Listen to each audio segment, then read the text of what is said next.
그때는 하루아침에 제 두 다리를 잃었으니까 아 이거는 살아도 산 게 아니다. 처음에 딱 걸었을 때 심정이 기억나세요?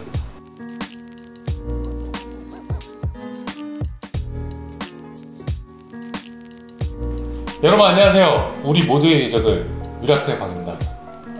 오늘도 어마무지한 손님을 모셨습니다. 안녕하세요. 네, 안녕하세요. 반갑습니다. 저는요 마술을 하고 있는 뭐야? 마술사 이준민이라고 합니다. 와, 뭐 한 거예요 지금?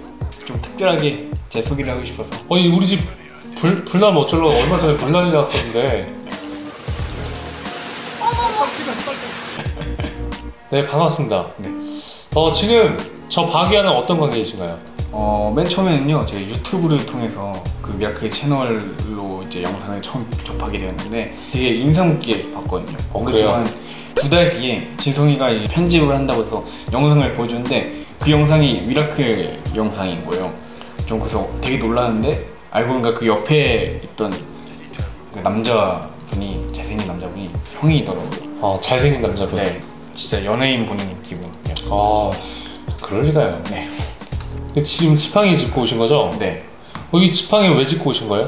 아, 제가 보기에는 이렇게 아무렇지 않아 보이지만 사실 제가는 지금 양쪽 다리 절단 장애인이고요. 그리고 지금 슬관절. 다리를 절단하셨어요? 네, 슬관절 절단이에요. 그게 어떤 거죠? 슬관절 절단이 무릎까지의 이제 절단 부위를 말하는 건데 지금 다리는 로봇 다리 의족을 착용하고 있습니다. 진짜요? 이렇게 보기에는 이렇게 보기에도 제가 사실 이제 살로 이렇게 감싸놔가지고 네, 잘 모르겠는데? 모르는 사람이 보기에는 모르는데 이 안에 로봇 다리로 의족을 착용하고 있습니다. 그러면 실례가 안 된다면 어떻게 사고가 났는지 또 그런 상황에 대해서 좀 말씀해 주실 수 있을까요? 저는요 갑작스럽게 급성심근염이라고요. 네. 좀 쉽게 말하자면 심장마비가 갑자기 왔어요. 갑자기 그냥 심장마비가 온 거예요? 네. 아무 이유도 없었어요? 네. 전날에 이제 공연을 하고 집에서 쉬고 있었는데 새벽에 이제 엄마한테 병원 가야 될 것 같다. 갑자기 숨이 잘 안 쉬어진다라고 제가 말을 했대요. 전 기억에는 없거든요. 병원에 응급실에 도착하고 10분 만에 갑작스럽게 심장마비가 왔다고 합니다. 그럼 그때는 이제 기억이 안 나는 거예요? 네. 그럼 눈을 떴을 때는 어떤 상황이었어요? 의사 선생님께서는 코마 상태였어가지고 4, 5주 동안 중환자실에서 계속 의식이 없는 상태였다고 말을 하셨는데 지금 생각해보면은 중간중간에 눈을 떴고 약간 의식이 있었거든요. 계속해서 악몽을 꿨어요. 그럼 의식에서 깨어나고 또 악몽을 꾸고 의식에서 깨어나고 이게 반복적으로 한 3, 4번 있었거든요. 그 악몽이 너무 현실이랑 똑같아서 이게 현실인지 꿈인지 구별이 안 될 정도로 제일 먼저 기억나는 게 집에 불이 났거든요. 그걸 이제 피하려다가 높은 곳에서 떨어졌어요. 그리고 이제 제가 꿈에서 깨어났거든요. 전 그래서 처음에 그것 때문에 다친 줄 알았어요. 와. 네. 그래서 제가 깨어날 때까지만 해도 제가 왜 다친지는 전혀 모르고 있는 상황이었어요. 알 수 없는 고통이 있었고 숨을 굉장히 쉬기 어려웠고 악몽이랑 현실이랑 이제 구분을 못할 때였으니까 그 순간만큼은 어디 가서 약간 고문당하고 있는 느낌? 처음에는 그 발목만 절단을 했어요. 또 여기서 더 안 좋아지면 더 이제 절단을 한다고 했었는데 이 괴사로 인해서 이제 절단이 되는 게 아니라 깨어나더라도 식물인간이거나 전신마비인 상태로 깨어날 거라고 하셨는데 오히려 괴사가 와서 절단을 하고 나니까 그때부터 회복이 됐다고 합니다. 시청자분들이 아셔야 될 게 예를 들어서 다리까지 혈액이 공급이 안 되면 그때 이제 거기 피부가 썩는 거죠. 그 네, 다리가 썩는 거죠. 그렇죠. 그러니까 그 다리 썩는 걸 막기 위해서 절단을 하는 거예요. 네, 그죠? 그렇죠. 그때는 하루아침에 제 두 다리를 잃었으니까 아 이거는 살아도 산 게 아니다. 거의 한 달 내내 울기만 했습니다. 저도 처음에 교통사고인 줄 알았어요. 그것도 아니고 어디에 높은 곳에서 떨어진 것도 아니고 뭐 그런 것도 없이 그냥 갑작스럽게 그냥 집에서 쉬고 있었는데 이렇게 되니까 저는 더 그때는 받아들이기 힘들었죠. 굉장히 억울했을 것 같아요. 네. 그때는 그렇게 생각했는데 지금은 오히려 반대로 약간 그 부정이 긍정으로 바뀐 것 같아요. 그때보다 지금을 비교했을 때 모든 걸 감사하게 느꼈고 더 부지런해졌고 더 행복함을 느꼈기 때문에 엄청난 이제 재활의 과정을 밟았을 텐데요. 어떤 마음가짐으로 재활을 하셨나요? 거의 반포기 상태였어요. 오른쪽 다리의 근육이 죽어가지고 힘이 약간 없는 상태였어요. 아예 움직일 수도 없는 상황이었거든요. 그래서 의사 선생님께서는 걷는 건커녕 그냥 일어서는 것만으로도 기적이라고 말하셨고, 근육이 손상됐으니까 아니면 더 절단을 하는 게 낫지 않냐라고 하셨는데, 그때까지만 해도 거의 휠체어를 타고 다녔어요. 걷는 것조차 힘들어서 일어서는 것부터 연습을 했거든요. 그때 마침 이제 저와 같은 절단 형이 제가 처음 본 모습이 걷는 모습이었거든요. 아, 그 형한테 이제 계속 배우고 이제 서로 교류를 하면서 좋아진 것 같아요. 처음에 딱 걸었을 때 심정이 기억나세요? 9시쯤이었거든요. 다 잘 준비할 시간이었는데 제가 소리를 질렀어요. 너무 기분 좋아서 흥분해가지고 주체할 수 없이 막 자신감이 막 생겨서 세상을 다 가진 것처럼. 그러자마자 바로 벽에 박아가지고 이마가 찢어졌거든요. 오늘 못 타고 오셨어요? 차 운전해서 그쵸? 네, 맞습니다. 뭐 다 했네 벌써. 근데 아무래도 지금 욕심은 이제 지팡이 없이 걷는 게 또 욕심인데, 걸을 수 있을 겁니다. 또 가장 원하는 일은 원래 제 모습대로 무대에 올라가서 공연을 하는 게 저의 가장 큰 욕심이고 지금의 제일 큰 목표입니다. 마술이라고 하면은 동작이 굉장히 많이 필요하잖아요. 그리고 무엇보다 다리가 굉장히 필요한 직업인 것 같은데 마술을 특별히 포기하지 않는 이유가 있을까요? 저는 맨 처음에 이제 깨어났을 때 엄마한테 카드를 달라고 저한테 얘기를 했대요. 저는 기억이 안 나는데. 소설 쓰는 거 아니에요? 아니 진짜예요.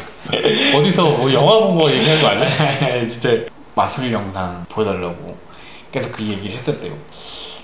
무의식적으로. 그래서 아, 그때 마술을 해야겠구나 라고 느꼈고, 마술을 할 때 저다운 모습인 것 같고 제가 약간 살아있는 느낌이어서. 그러면은 또 마술 뭐 준비한 것도 있으신가요? 어떻게 좀 사람이 좀 필요하지 않아요? 사람 여기 사람. 아니 필요 없어요. 네, 필요 없어요. 네. 카드 마술. 근데 이번 카드 마술은요 굉장히 특별한 카드 마술이에요. 여기 카드를 보면요, 카드 한 장을 제가 가지고 왔는데요, 이 카드는요 저 말고 구독자분들 말고 형 혼자서만 이 카드가 어떤 건지 이제 잘 기억해 주시고 네, 봐주시면 되겠습니다. 보시고 보면 돼요? 네, 보셨어요?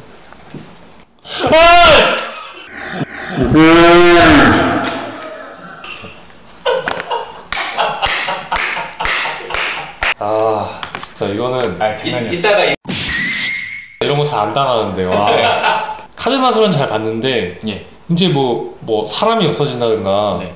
뭐 공중부양을 한다든가 이런 마술 안 돼? 아, 그 마술은 제가 이미 밖에 이제 준비를 해놨는데 네. 네, 지금 이제 비도 오고 날씨도 안 좋아서 잠시 이제 비가 없다고요? 네. 정식 공연은 아직 시작 안 하신 거예요? 장애인 인식 개선 교육과 마술을 같이 합쳐서 마술로 배우는 장애인식 개선 교육 이제 준비를. 아니 지금 대한민국 최초 아니에요?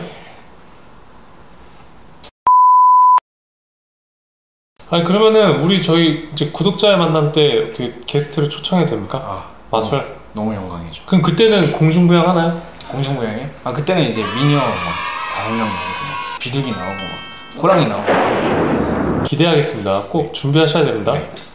실제로 이제 절단된 상태로 이제 살아가면서 이제 불편한 점이 좀 있을 것 같아요. 어떠세요? 과거에 비해서? 걷기만 하면 계속 넘어졌어요. 걷기만 하면 계속 넘어져서 밖에 생활하면서도 몇 달 동안 휠체어를 타고 다녔거든요. 병원에서는 잘 걸을 수 있으니까 어느 정도 제가 자신감이 있었는데, 밖에서는 거리가 우퉁무퉁하고 눈으로 보기에는 평지처럼 보이는데 약간 내리막길인 길이 엄청 많아요. 턱도 있고 하니까 굉장히 불편함이 있습니다. 그래도 거의 안 가는 거 없이 다 돌아다니시는 것 같아요, 그죠? 네, 저는 일부러 계속 회사에 왔다 갔다 하면서 생활 제한을 혼자 하기 시작했고, 웬만해서는 안 가본 데 없이 다 가보자 라는 생각으로 휠체어도 안 타고, 먼 거리에서는 자동차를 타고 다니지만 어느 정도 가까운 거리에서는 웬만해서는 이제 일부러 걸어서 생활 제한을 하고 있습니다. 의사 선생님이 일어서는 것만으로도 기적이라고 했지만 지금 저희 앞에서 물론 지팡이를 짚었지만 걷고 계시잖아요. 네. 지금 제가 봤을 때 이것도 하나의 기적이라고 생각을 하는데 네. 휠체어 타는 사람뿐만이 아니라 의족을 하고 있는 사람도 굉장히 많을 거라고 생각하거든요. 하지만 아직까지도 보여지진 않는 것 같아요. 잘 모르기 때문에 아마 서로 교류하는 그런 것도 없고, 이거에 대한 자세한 이제 공부를 할 수 있는 그런 곳이 없거든요. 저를 보면서 저와 같은 의족을 착용하고 있는 사람들이 할 수 있다라는 자신감을 얻었으면 좋을 것 같고, 이 세상에는 불가능한 건 절대로 없다 확신을 가지게 되었습니다. 요즘 시대 사람들이 본인들이 힘들고 어려운 상황에 처했다고들 생각하지만 이 마술사 준민님을 보시고 희망을 가졌으면 하는 바람이 있습니다. 앞으로의 비전은 무엇인가요?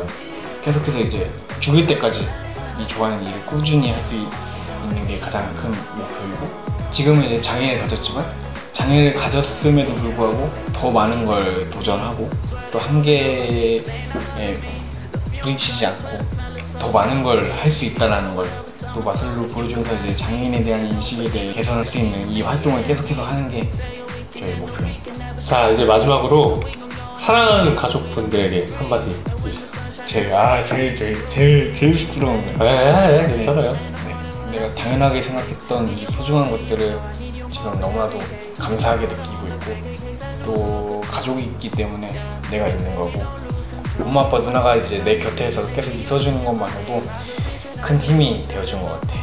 그렇기 때문에 이제 내가 기적처럼 깨어날 수 있었고, 이 기적은 이제 시작이니까 엄청난 기적을 만들어줄게.